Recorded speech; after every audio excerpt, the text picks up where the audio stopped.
이게 일반인들이 눈도 잘 봐야 되는 거예요. 실패했어요, 이번에는. 근데 이렇게 계속 때리다 보면 먹히는 게 있을 수도 있겠죠. 네. 노무현 때 그랬어요. 노무현 때 항상 그런 식으로. 그렇죠. 그래서 다 같이 몰려가서 다 같이 노무현 욕했거든요. 그래서 나중에는 전 국민의 스포츠였지 않습니까? 그때는 먹혔고 성공했어요. 진보 보수할 것 없이 노무현 대통령 때도 처음에는 안 먹혔어요. 근데 계속 하다가 금방 먹히기 시작했죠. 그때는 언론과 포털과 그리고 조선일보 너무 힘이 셌어요. 그리고 그때는 우리가 팟캐스트를 안 했잖아. 이제는 그렇게 잘 안 돼, 씨발. 첫 번째 토크는 굉장히 안타까운 사고가 있었죠. 일단 영상 하나를 보시겠습니다. 일부 격앙된 유가족들은 소방당국의 초기 대응이 잘못됐다며 격렬하게 항의하기도 했습니다. 세월호 사고에 빗댄 발언도 나옵니다. 문 대통령은 2시간 넘어서 빨리서가 수습하라고 해? 그건 아니잖아. 왜 세월호 전했을 때만 박 대통령만 눈치받아야 돼? TV조선 최지원입니다.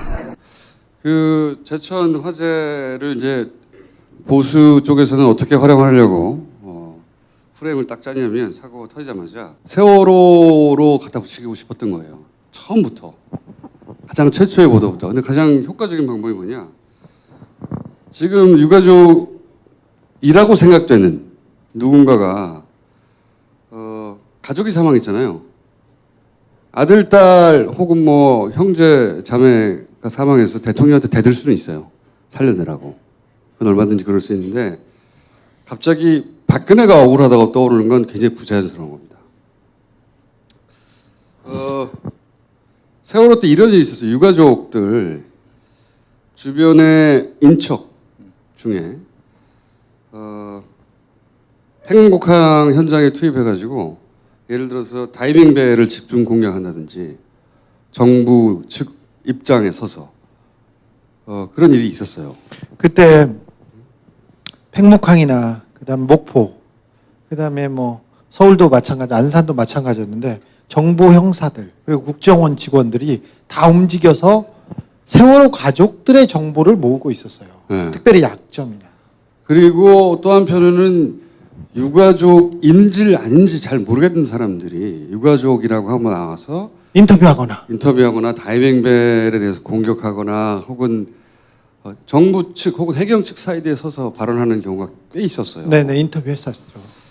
나타나기도 하고 공식석상에. 그렇지. 보수들이 이렇게 그 어버이연합을 내세워서 대리로 싸우게 만들거나 또는 뭐 연기자 내세워서 현장 분위기 만들어내거나 네. 이거 원래 얘네들 항상 하는 짓이거든요. 항상. 예전에 그 이재명 성남시장이 그 판교의 그 환풍구 붕괴 사고 당시에 유가족들 만나려고 했는데 그 새누리당 시의원들 그 사람들이 들어와 가지고 그 현장에서 자리를 차지하고 있는 거예요. 그래서 이것도 역시 뭔가 이 유족들의 그 슬픈 마음을 악용하려는 것 아니냐 해서 당시 이런 시장이 굉장히 내쫓았거든요. 잘한다고 실제. 네. 특별히 작은 사고만 나도 사고야. 세월호하고 똑같아. 계속 그 얘기를 하고 있습니다. 그리고 일제히 이제 조중동 같은 데서 뭐 세월호를 갖다 붙이기 시작했죠. 자, 기사에 정시행 기자, 조선일보 정시행 기자가 기사를 썼습니다. 유족들은 1시간 반이나 구조 기다리다 다 죽었다. 우리 사회 안전망이 이렇게밖에 안 된다니 좌절. 이 멘트는 했을 가능성이 커요. 우리 사회가 이것밖에 안 된다니 너무 한탄스럽다. 그건 유가족들이 했을 수 할 말. 있어요. 네. 근데 유가족들이 사람이 먼저라더니 사람이 먼저다. 이거는 아시다시피 문 대통령이 계속 이렇게. 박근혜 대통령만 당할 수 있냐느니. 네, 그렇죠. 세월호 이후에 뭐가 달라요? 이거 명확한 프레임입니다. 부자연스러운 멘트입니다. 그 여성에게 계속 나온 멘트인데 굉장히 부자연스러운 멘트예요. 그렇게 프레임을 만들고 싶어 했어요.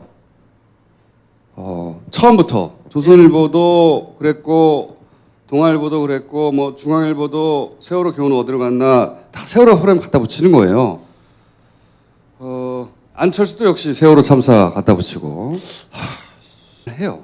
그래서 제천 사고 나자마자 대통령이 간다고 하길래 제가 그 욕구를 참을 수 있을까 저쪽에서 누군가 투입해서 자기들이 프레임을 만들고 싶은 욕구를 참을 수 있을까 싶었는데 아니나 다를까 이분이 등장했어요. 이분이 누구의 유가족인지는 앞으로 계속 찾아보려고 하는데 이때까지는 못 찾았어요. 예.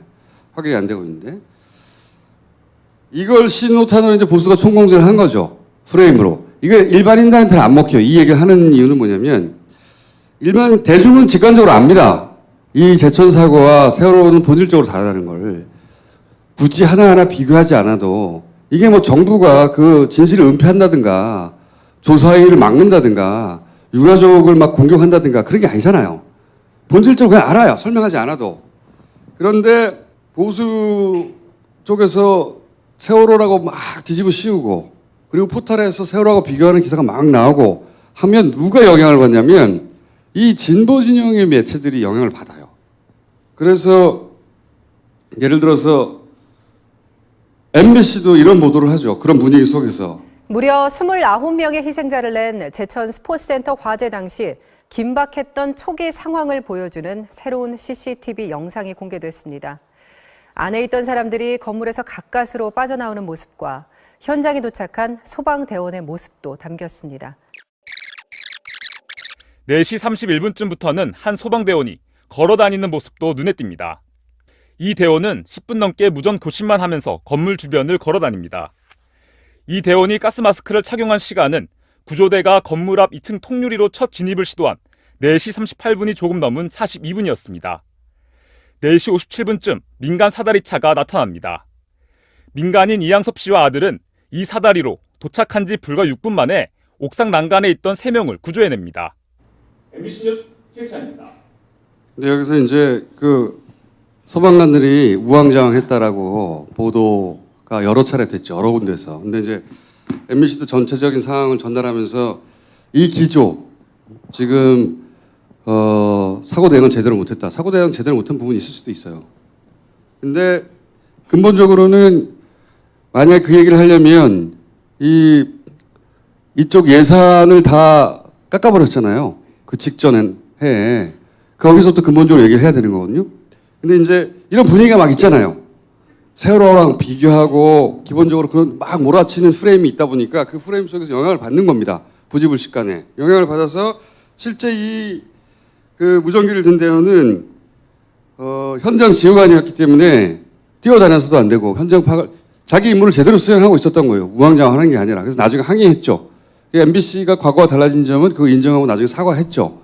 제가 말하고 싶은 것은 이 진보 진영은 이런 작전을 짜고 연기자를 투입하고 만들어내지 않거든. 그러니까 이런 프레임으로 막 몰아치면 영향을 받는 거야. 포털에도 계속 그게 뜨니까. 응? 정신 똑바로 차려야 돼요. 사실 조선일보는 문재인 대통령에게 상처를 입힐 목적도 있었고 또 하나가 세월호는 박근혜 책임이 아니다. 이 프레임을 또 만들고 싶어 했던 것 같아요. 박근혜랑 문재인이랑 똑같다는 말을 하려고 하는 거죠. 지난번에 얘기했듯이 예. 댓글 부대가 일베랑 그 문재인 지지랑 똑같다고 만드는 것처럼 그렇게 만들고 싶어 하는 거예요. 예, 지난주에 나온 양상훈 칼럼을 보면은 야당은 제천 화재를 이용해 세월호 복수를 하려고 한다. 말도 되지 않는다. 세월호가 박근혜 책임이 아니듯 낚싯배 사고나 제천 화재도 문 대통령 책임이 아니다.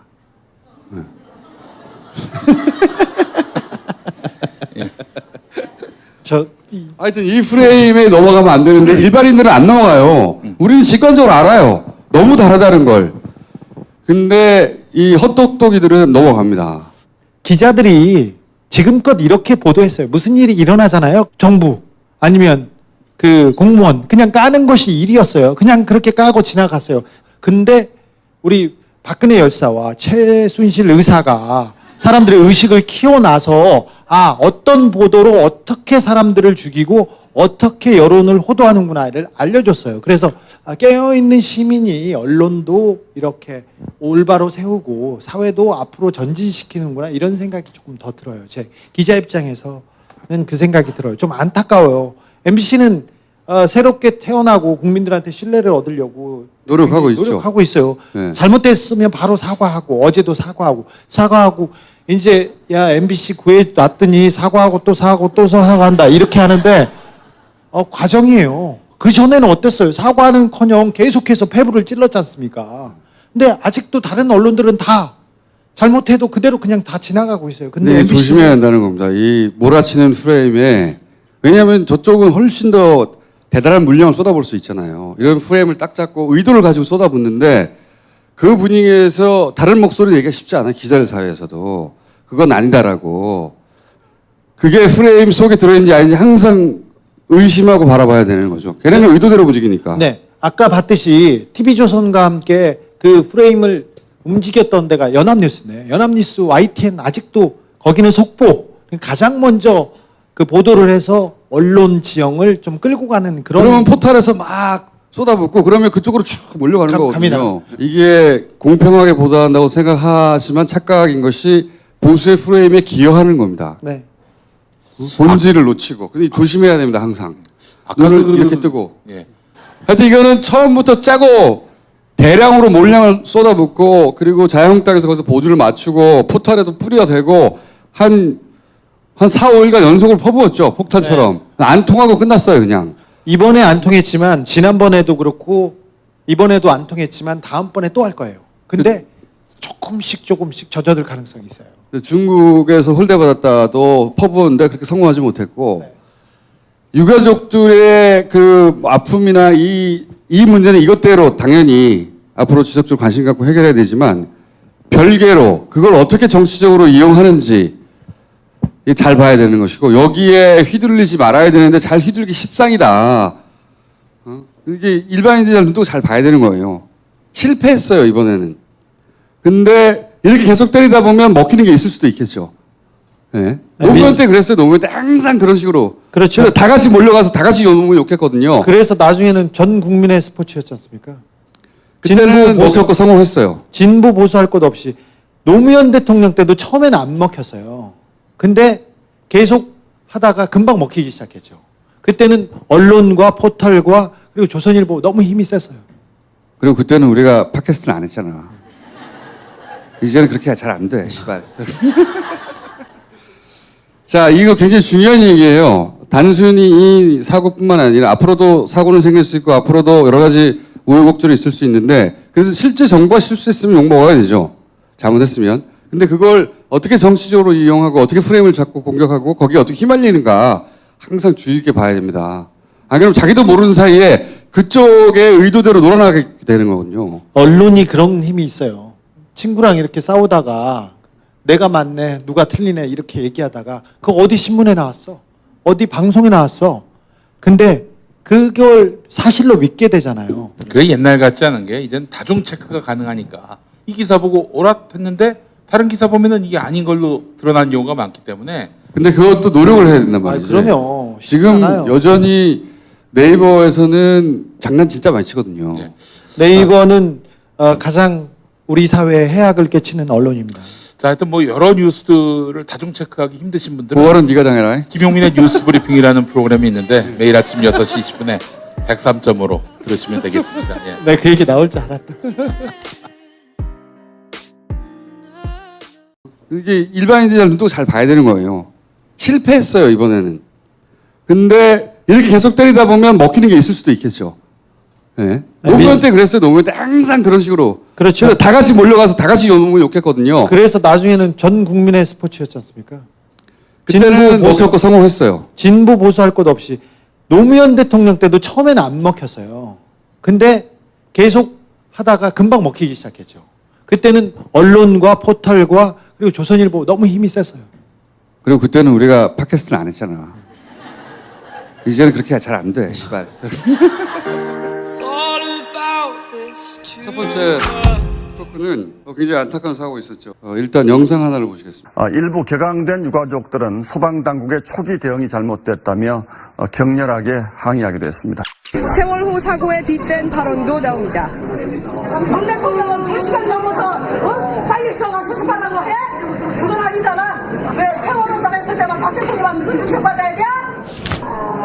TV조선 최지원입니다.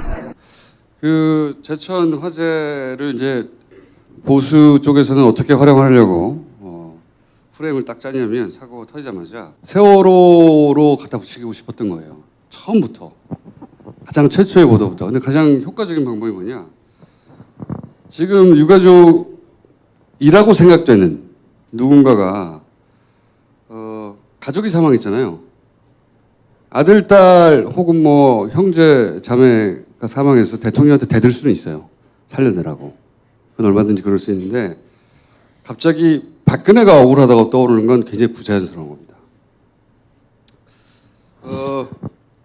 세월호 때 이런 일이 있었어요. 유가족들 주변의 인척 중에 핵목항 현장에 투입해가지고 예를 들어서 다이빙배를 집중 공략한다든지 정부 측 입장에 서서 그런 일이 있었어요. 그때 팽목항이나 그다음에 목포, 그다음에 뭐 서울도 마찬가지, 안산도 마찬가지였는데 정보 형사들 그리고 국정원 직원들이 다 움직여서 세월호 가족들의 정보를 모으고 있었어요. 네. 특별히 약점이냐. 그리고 또 한편으로는 유가족인지 아닌지 잘 모르겠는 사람들이 유가족이라고 하고 나와서 인터뷰하거나 다이빙벨에 대해서 공격하거나 혹은 정부 측 혹은 해경 측 사이드에 서서 반대서 뭐 세월호를 갖다 붙이기 시작했죠. 자, 기사에 정시행 기자, 조선일보 정시행 기자가 기사를 썼습니다. 유족들은 1시간 반이나 구조 기다리다 다 죽었다. 우리 사회 안전망이 이렇게밖에 안 된다니 좌절. 이 멘트는 했을 가능성이 커요. 우리 사회가 이것밖에 안 된다니 너무 한탄스럽다. 그건 유가족들이 했을 수 있어요. 네. 근데 유가족들이 사람이 먼저라더니 사람이 먼저다. 이거는 아시다시피 문 대통령이 계속 이렇게. 박근혜 대통령만 당할 수 있냐니. 네, 그렇죠. 세월호 이후에 뭐가 달라요? 이거 명확한 프레임입니다. 부자연스러운 멘트입니다. 그 여성에게 계속 나온 멘트인데 굉장히 부자연스러운 멘트예요. 그렇게 프레임을 만들고 싶어 했어요. 처음부터 조선일보도 그랬고 동아일보도 그랬고 뭐 중앙일보도 세월호 교훈 어디로 갔나 다 세월호 프레임 갖다 붙이는 거예요. 발언하는 경우가 꽤 있었어요. 네네, 인터뷰 했었죠.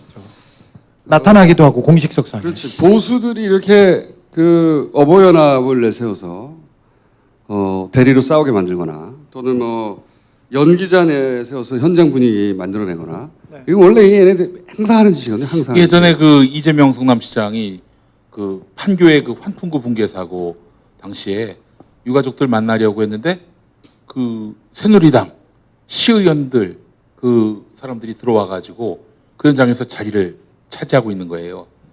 그래서 이것도 역시 뭔가 이 유족들의 그 슬픈 마음을 악용하려는 것 아니냐 해서 당시 이런 시장이 짓 굉장히 내쫓았거든요. 잘한다고 실제. 네. 특별히 작은 사고만 나도 사고야. 세월호하고 똑같아. 계속 그 얘기를 하고 있습니다. 그리고 일제히 이제 조중동 같은